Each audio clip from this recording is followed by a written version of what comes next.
Does Stephen Moore lies for a living? Yes, he does. Falling in love with you. One can bring water to a horse, but one can never bring a horse to water. Here, Stephen Moore shows a Fred plot that will be shown to be misleading. Incorrect data. Anyone with a brain would know that life is not 50% greater now than it was in 1980. Your salary is not 50% larger in real terms. The reality is that your family is making more money by getting your wife back into work, keeping your job, if you can, and driving that Uber after work. That is how you are making 10% more than your family did in 1980. In many MAGA states, soon, you will be able to get your kids to drop from school and get a job in the meatpacking district or in the coal mining industry. Hooray! Let's see the numbers. I have a rich dear friend who presented me this meme as evidence that the middle class is 50% better in real terms in 2021 than it was in 1980. The claim. Stephen Moore says, from 1980 to 2021, real median family income skyrocketed by 50%, from $67,000 to $100,800. The problem. The Census Bureau and Fred, Federal Reserve Economic Data, define real median family income as adjusted for inflation using $2020, not nominal dollars. That means the numbers should reflect purchasing power. Let's examine this claim in historical context. The plot shows the same period income data and replaces the households with families. Just by choosing a different metric, Stephen Moore managed to inflate the numbers by 33%. Official data, Fred, Census. From the actual Fred data series titled, Real Median Family Income in the United States, MEVINUSA 672N. Here are the numbers. 1980, approximately $70,000, in 2020 CPIURS adjusted dollars. 2021, approximately $82,000, in 2020 CPIURS adjusted dollars. Increase equals approximately 17%, not 50%. So, the numbers are wrong. That is the first lie. Why the figure is misleading.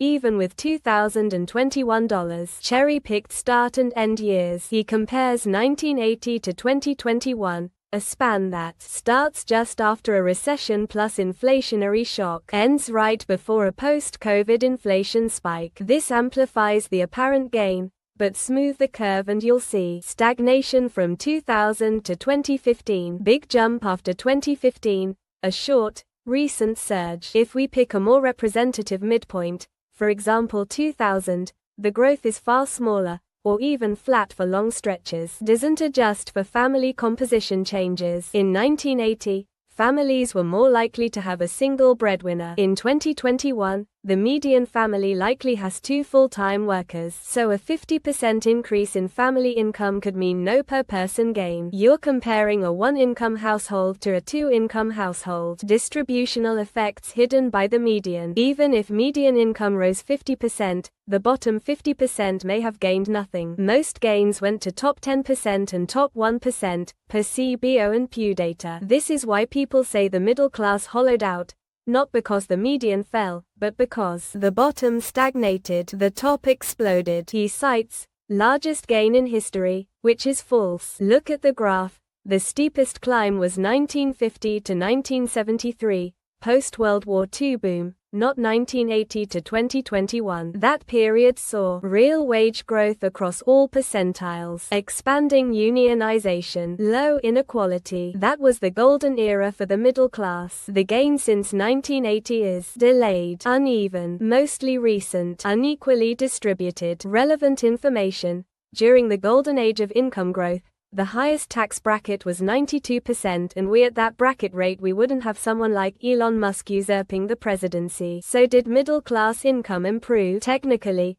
yes. The median family income rose approximately 50% in real terms from 1980 to 2021. But, so while the number improved, middle class financial security arguably did not. The period with the largest income increase was after WW. Look at the graph. The steepest climb was 1950 to 1973, post-World War II boom, not 1980 to 2021. That period saw real wage growth across all percentiles, expanding unionization, low inequality. That was the golden era for the middle class. At that time, The highest tax bracket was 92%. I think my friend made an innocent mistake. He is clearly uber rich and in the top 1% of the middle class, and Sir Stephen Moore's lies sounded true to him, and they were. Stephen Moore is paid to lie at Fox News and in the lying right-wing media in general. We should exercise critical thinking and not accept them at face value. Conclusion: no. Real median family income did not increase by 50% from 1980 to 2021 when adjusted properly for inflation. The actual increase is closer to 10 to 20%, depending on the deflator and data source. The 50% figure misleads by likely mixing nominal and real values or using inconsistent metrics. Even the 10% increase happened at the cost of having 2 or more people working per household. What really happened in the last 45 years? In the last 45 years, the Republican Party has been working to destroy democracy and fleece this nation. I oftentimes explain that Republicans' tax breaks should return to the values prior to Reagan. The reason is simple. Even if this lie, the one presented by Stephen Moore, were true, Republicans placed a tremendous amount of debt on the US middle class. The US national debt has grown significantly in real dollars from 1980 to now. In 1980, the debt was around $994 billion. By 1989, it had reached nearly $3 trillion. The debt continued to grow, reaching $10.3 trillion by the end of FY 2008, roughly 10 times the 1980 level. As of September 30, 2023, the gross national debt was $33.17 trillion. Currently, the national debt is $36.2 trillion. In the best possible scenario, the middle class salary increases by 50%, most likely 10%, when another family member joins the workforce, but their debt increases by 885% after accounting for inflation. So, during the last 45 years, you added an extra person to the labor force.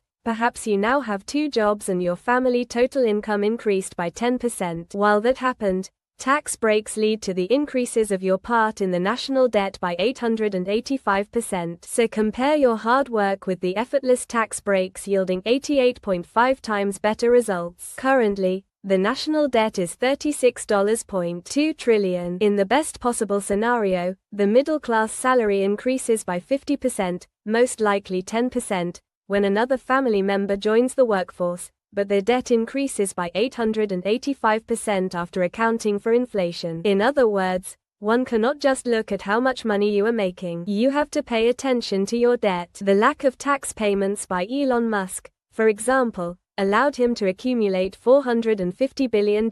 Elon Musk borrows money to avoid paying taxes. Since it is a loan and not income, he pays no taxes and is most likely allowed to deduct the interest. So, my friend, this is the rosiest scenario for your comment. In reality, Stephen Moore is a liar. He appears on Fox, so that is a given, and this is not true. For you to know that, you just have to paste the image to ChatGPT and it will call Stephen a liar. Pants on fire, which I found very human coming from an LLM. You can see how the debt grows. The change in slope is the result of Trump's tax breaks for billionaires. It is obvious that this is not sustainable. Elon Musk and others will have to pay taxes and stop stealing the future of the nation.